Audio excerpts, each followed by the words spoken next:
हाय दोस्तों, नमस्कार। आज हम बात करेंगे फ्यूचर किसका है, भविष्य किसका है, भविष्य कौन बना सकता है, किस तरह के लोग भविष्य को बना सकते हैं। तो इस विषय को लेके डिटेल चर्चा करेंगे, एंड तक बने रहिएगा।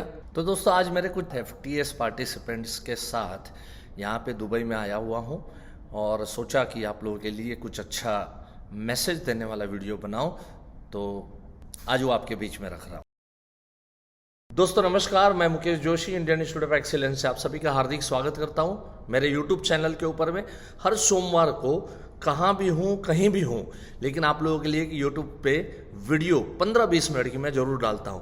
और ये 15-20 मिनट की जो वीडियो है, ये पिछले 7-8 साल से लगातार हर सोमवार को स्किप किए बगैर डालता हूं और आप सभी लोग उसको देख रहे हैं, अच्छी बात है। इसको एक चैनल की तरह ही मैं इस्तेमाल करता हूं, एक ऐसी चैनल की जहां पर मेरे थॉट्स, मेरे विचार, मुझे ऐसा लगता है कि मेरे जो इंश्योरेंस एजेंट कम्युनिटी के लोग हैं उनके वास्ते जो जो ख्याल आते हैं, जो जो चीज़ें आज पिछले 25 साल से मैं इंश्योरेंस एजेंटों को ट्रेन करते आ रहा हूं, और अनेकों चीज़ें ऐसी है जो आप लोगों के बीच में, और हमेशा से नई नई चीज़ें आती रहती है। दोस्तों, वेन्यू के ऊपर से आपको समझ में तो आ ही गया होगा कि मैं अभी दुबई में बैठा हूं, और बराबर दुबई में बैक साइड पे जो दुनिया का सबसे बड़ा, जो टॉलेस्ट टावर है, बुर्ज खलीफा, जो आप लोगों को नज़र आ रहा है, ये वाला, राइट। सो ये आपको नज़र आ रहा है। सोचा भविष्य के ऊपर मैं कैसे बात कर सकता हूं, क्योंकि दुबई ने कुछ सालों पीछे सोचा कि दुबई एक महासत्ता कैसे बन सकती है। दुबई भले से एक छोटा सा शहर है, UAE एक छोटा सा कंट्री है, लेकिन उसको दुनिया के फलक के ऊपर कैसे रखा जा सकता है, तो आज बात करेंगे। और मैं 2 पॉइंट के ऊपर मैं आपको लेके जाऊंगा, और लास्ट में आप सभी को मालूम है कि मैं बहुत ही इंपॉर्टेंट मैसेज आपको देता हूं। आखिरी मोमेंट पे एक इंपॉर्टेंट मैसेज होता है। कई बार क्या होता है कि वो इंपॉर्टेंट मैसेज देने के लिए मुझे बहुत सी चीज़ें कवर अप करनी पड़ती है, तब जाके वो उस मैसेज का महत्व समझ में आता है। कुछ लोग, वो जो इंपॉर्टेंट बातें मैं कवर कर रहा हूँ, तो उसी में से अगर आप एग्जिट हो जाओगे तो इंपॉर्टेंट मैसेज तक आप नहीं पहुँच पाओगे। तो ज़रूर इसको देखिएगा। चलिए अभी बात करते हैं कि 2 प्रकार के माइंड होते हैं, 2 प्रकार के लोग होते हैं। कई बार लोगों को ऐसा लगता है कि मैं किसी को दिखा दूंगा, किसी ने मेरे साथ क्या किया तो मैं उसका बदला लूँगा, और वो रिवेंज के पीछे लगे रहते हैं। अभी जैसे एक सिंपल सी मैं बात करूं, जब USA जब बड़ी महासत्ता हुई, तो स्वाभाविक है कि जब कोई भी महासत्ता होती है, जब कोई बड़ा बनता है, तो कई लोग उसको बुरी नज़रों से देखते हैं, कई लोग उसको गलत तरीके से उसको देखते हैं। अभी जब कोई बड़ा बनता है तो उसके दुश्मन अपने आप बन जाते हैं, उसको वो नहीं बनाना चाहता है, लेकिन लोग बन जाते हैं। कुछ लोग जल जाते हैं, कुछ लोग जो है वो मैं उसको बर्बाद कर दूंगा, इसको ये कर दूंगा, ऐसे कुछ ना कुछ सोच लेते हैं। तो जैसे USA एक महासत्ता बनी, तो स्वाभाविक है कि कई सारे दुश्मन पैदा होंगे। और पैरेलल आप सभी को मालूम है कि रशिया जो है, ये रशिया भी ये मान रहा था कि हम महासत्ता है। आप सभी को मालूम है कि स्पेस वॉर चलता था, तो स्पेस वॉर के अंदर में रशिया जो है वो हमेशा से दावा करता था कि हम लोग आगे हैं, हम लोग तरक्की कर रहे हैं, हम लोग जो है वो स्पेस शटल बनाया, ये बनाया, वो बनाया, हम पहले रहे। हमेशा USA भी ये दावा करता रहा, लेकिन धीरे धीरे करके नासा जो है वो वर्ल्ड फेमस हो गया, और नासा ने बहुत सारे प्रोजेक्ट लिए। धीरे धीरे करके सबने माना कि USA जो है वो महासत्ता है। अब जैसे मैंने पहले कहा कि महासत्ता वो बनते हैं तो स्वाभाविक है कि दुश्मन अपने आप ही पैदा हो जाते हैं। तो एक बड़ा दुश्मन पैदा हो गया अमेरिका का, और वो कौन है आप सभी को मालूम है, and that is Osama bin Laden. और ये दुश्मन ने अमेरिका को नेस्त नाबूद करने का ठान लिया। उसने सोचा कि मैं अमेरिका को बर्बाद कर दूंगा, और उसने एक बड़ा कांड किया, जो आप सभी को मालूम है कि वर्ल्ड ट्रेड सेंटर, जो वर्ल्ड का सबसे टॉलेस्ट बिल्डिंग था, उसको उड़ाने का उसने प्लान बनाया। और वो आप सबको मालूम है कि किस तरह से उसने प्लेन हाईजैक कराया। प्लेन, खुद का प्लेन, मतलब आप सोचिए कि खुद का पायलट हाईजैक करना, और वो 2-2 प्लेन हाईजैक करना, और दोनों प्लेन जो है पैसेंजरों के साथ में इतने बड़े टावर को टक्कर लगाना, और पूरा का पूरा टावर जो है वो नेस्त नाबूद करना, और वो उसने करके दिखाया। तो एक दुश्मन ऐसा था कि जिसने ठान लिया कि मैं अमेरिका को सबक सिखाऊंगा। अब उसमें अमेरिका का कोई रोल ही नहीं था, लेकिन अपने आप ही दुश्मन पैदा हो जाते हैं। मैंने बोला ना, जो बड़े लोग बनते हैं धीरे धीरे तो उनके दुश्मन अपने आप पैदा हो जाते हैं। तो जब ये ओसामा बिन लादेन ने कांड किया, और उसके बाद आप सबको मालूम है कि अमेरिका जब महासत्ता है तो उसको तो ये प्रूव करना ही पड़ेगा कि कहाँ से भी ढूंढ के ओसामा बिन लादेन को ख़त्म करना वो एक मिशन बना। और आज की पोजीशन ये है कि ओसामा बिन लादेन के बच्चे तक अपने आप को ये कहलाने के लिए शर्म महसूस करते हैं, अपनी आइडेंटिटी छुपा के वो लोग रहते हैं कि हम ओसामा बिन लादेन के बच्चे हैं। अब ये जो हुआ ना, ये क्या हुआ मालूम है? मैं अमेरिका को दिखा दूंगा, अमेरिका ऐसा है, अमेरिका वैसा है, अमेरिका ये करता है, अमेरिका वो करता है, हमारे अगेंस्ट में ये किया, हमारे प्रदेशों के ऊपर उसने सेना बुलाई, ये किया वो किया, तो हम उसको दिखा देंगे। इसको क्या बोलते हैं मालूम है? इसको बोलते हैं डिस्ट्रक्टिव माइंड। तो एक होता है डिस्ट्रक्टिव माइंड, मैंने आपको बताया था, 2 पॉइंट मैं आप लोगों को बताऊंगा। वो हमेशा डिस्ट्रक्शन के बारे में सोचता है, खुद का डिस्ट्रक्शन, दूसरों का डिस्ट्रक्शन। और देखो, वो भी है तो महासत्ता। आज ओसामा बिन लादेन जो इस तरह के प्लेन खरीद सकता है, प्लेन हाईजैक कर सकता है, प्लेन को उड़ा सकता है, 2 प्लेन भी तो नष्ट हो गए थे इतने बड़े, तो वो भी एक महासत्ता ही था। मैं ये नहीं कहूँगा कि वो कोई छोटा आदमी खाली सोच से किसी को बर्बाद कर सकता है, फिजिकली किसी को बर्बाद नहीं कर सकता। फिजिकली बर्बाद करने के लिए वो भी तो बड़ा होना चाहिए, तब जाके किसी को फिजिकली बर्बाद कर सकता है। लेकिन एक माइंड जो होता है, इसको हम कहते हैं डिस्ट्रक्टिव माइंड। और दूसरा जो माइंड होता है ना, जिसका अभी मुझे खास चर्चा करना है, राइट, अभी मेरा मेन सब्जेक्ट यहाँ से शुरू हो रहा है। एक दूसरा जो माइंड होता है, that is a constructive mind. और ये कंस्ट्रक्टिव माइंड जो है, ये हमेशा, ये भी कहाँ से शुरू होता है, माइंड कहाँ से शुरू होता है मालूम है? दोनों की सोच एक ही जगह से होती है कि अमेरिका महासत्ता है, हम भी कुछ कम नहीं है, हम कुछ करके दिखाएंगे। तो एक ने डिस्ट्रक्टिव माइंड से डिस्ट्रक्ट करके दिखाया, है ना, अमेरिका को बर्बाद करने का ठाना, और उसने इस तरह से दोनों वर्ल्ड ट्रेड सेंटर को उड़ाया। और दूसरा जो होता है वो कंस्ट्रक्टिव माइंड, जैसे दुबई के शेख, दुबई को अच्छे लेवल के ऊपर में लेके आने के लिए 1990s से एक नाम बड़ा फेमस, बड़ा प्रचलित, दुबई का बच्चा बच्चा जानता है, और वो है दुबई के प्राइम मिनिस्टर। इनका नाम है मोहम्मद बिन रशीद अल मक्तूम। अभी जो मोहम्मद बिन रशीद है, इन्होंने क्या सोचा? इन्होंने भी सोचा कि अमेरिका अगर इतना बड़ा है और इतनी बड़ी महासत्ता है, तो हम भी तो कुछ करके दिखाना चाहिए। और हमें क्या करके दिखाना चाहिए? तो उन्होंने विज़न रखा।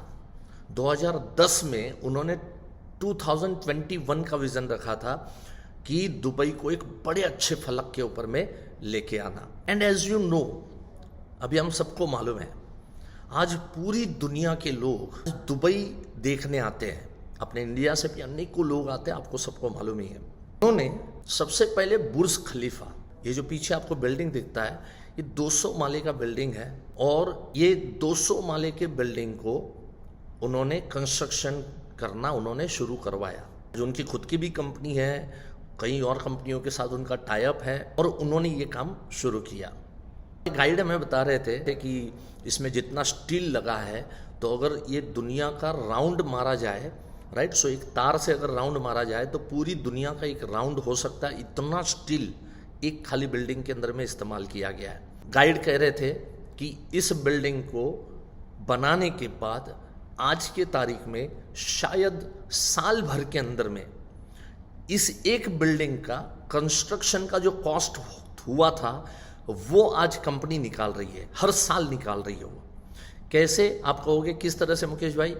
तो ये एक आदमी को अगर ये बिल्डिंग देखने को जाना है तो करीब करीब 300 से 400 दिरहम लगते हैं। इसका मतलब 6,000 से 8,000, 10,000 और इवन 125वें माले के ऊपर में गैलरी बनाई है, दूसरी गैलरी 150वें माले पे बनाई है। अलग अलग गैलरी के अलग अलग रेट रखे हुए हैं, वहाँ पर रेस्टोरेंट है, और ये सब महंगे महंगे टिकटें 7,000 से लेके मैं कह सकता हूँ 70,000 रुपये तक की टिकटें वहाँ पर मिलती है। और वहाँ आप देखोगे खड़े रहने को जगह नहीं होती है, चींटियाँ चींटियाँ चींटियाँ जैसे लोग। उनका स्लॉट शुरू होता है सुबह 5 बजे से लेके रात के 12 बजे तक स्लॉट चलता है। हर स्लॉट में लोग आते हैं जाते हैं, नीचे मॉल बनाए हैं, मॉल के ऊपर में सब शॉपिंग करते हैं, वहाँ पर नीचे बढ़िया सा जो है फाउंटेन बनाया हुआ है, लोग फाउंटेन का नज़ारा देखते हैं। इस तरह से टूरिज़्म को इस तरह से अट्रैक्ट किया है कि शायद 1 साल के अंदर में पूरा एक बुर्ज खलीफा नया खड़ा कर सके, उतनी इनकम जनरेट कर रहे हैं। देखो, इसको कहते हैं constructive mind. Now you have to check yourself कि हम डिस्ट्रक्टिव माइंड है या हम कंस्ट्रक्टिव माइंड है। हम किसके बारे में बुरा सोच रहे हैं या किसके बारे में अच्छा सोच रहे हैं। किसके बारे में कोई बड़ा आदमी है तो उससे मैं बड़ा कैसे बन सकूं और मैं बड़ा काम कैसे कर सकूं, हम ये सोच रहे हैं या किसी और को हम नीचा दिखाने की कोशिश कर रहे हैं। आप किस तरह के लोग हैं वो जरा अपने आप को चेक करो। अगर आप किसी को नीचा दिखाने की कोशिश कर रहे हो, आपका माइंड आपको चेक करना है, आपका माइंड डिस्ट्रक्टिव है। और आप अगर अपनी हाइट को बढ़ाना चाहते हो, आज शेख मोहम्मद रशीद अल मखदूम, इनका भी मकसद एक ही था कि अमेरिका जो है उससे मैं कुछ अच्छा करके दिखाऊं, ये इनका इरादा था। और उसामा बिन लादेन का कि तुम इस तरह से बड़े कैसे बन सकते हो, हम तुम्हें पीछे लेके आएंगे और हमारे लेवल के लेके करके छोड़ेंगे। तो अपने आप को चेक करना है कि हम किस किस्म के व्यक्ति हैं। यहाँ तो मैंने सिर्फ एक बात बताया, बुर्ज खलीफा, लेकिन ऐसे अनेकों कंस्ट्रक्शन उन्होंने करवाए।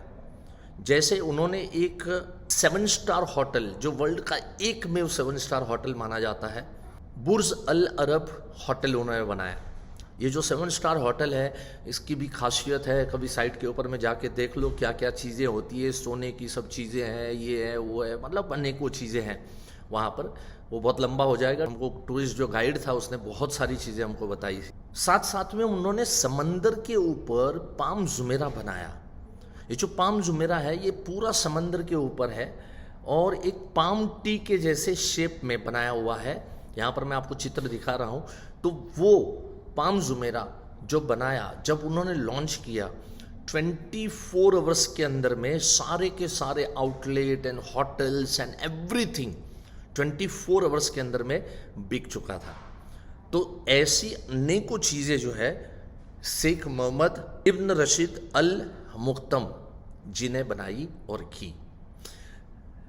रोड्स देखो, कंस्ट्रक्शंस देखो, बड़े बड़े बिल्डिंग्स देखो, ये सारी चीज़ें जो है ये कंस्ट्रक्शन किए और एक ऐसी जगह पे कंस्ट्रक्शन किया कि जहाँ पर अनुकूल परिस्थिति नहीं है।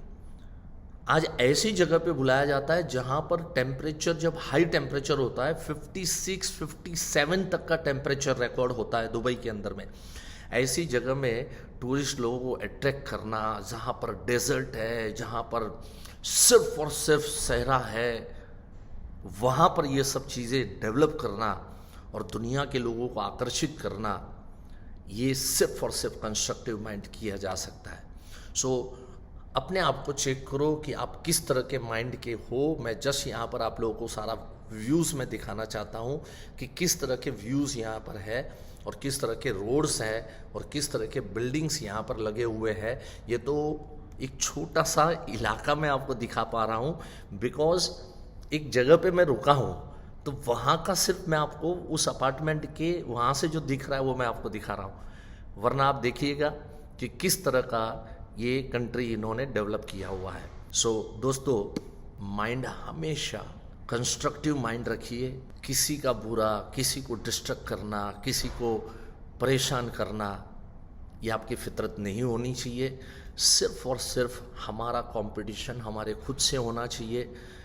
अगर किसी अच्छे से प्रेरणा लेना है तो वो प्रेरणा लो, किसी अच्छे से प्रेरणा लेना है, कोई अगर बड़ा है तो उसको नीचा मत करने की कोशिश करो, लेकिन अपने आप को उसके बराबर करने की कोशिश करो या उससे ऊपर उठाने की अपने को कोशिश करनी है, राइट। सो ये दो चीज़ें हैं जो मुझे लग रहा है कि बहुत इम्पोर्टेंट थी, और यहाँ का जो नज़ारा है वो देखते मुझे लगा कि आप लोगों के बीच में ये शेयर करना चाहिए।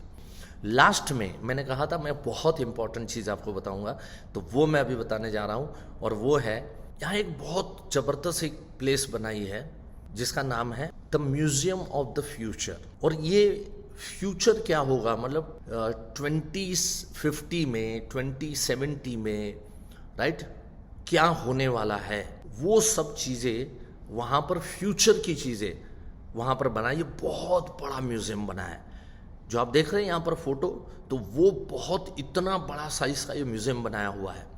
और वहाँ पर एंट्रेंस पे words of His Highness Sheikh Mohammed bin Rashid Al Maktoum as inscribed on the Museum of the Future. उन्होंने क्या लिखा है, जो बहुत इंपॉर्टेंट चीज़ लिखी है, जो मैं यहाँ पर आप लोगों को दिखा भी रहा हूँ और आप पढ़ भी सकते हो उसको।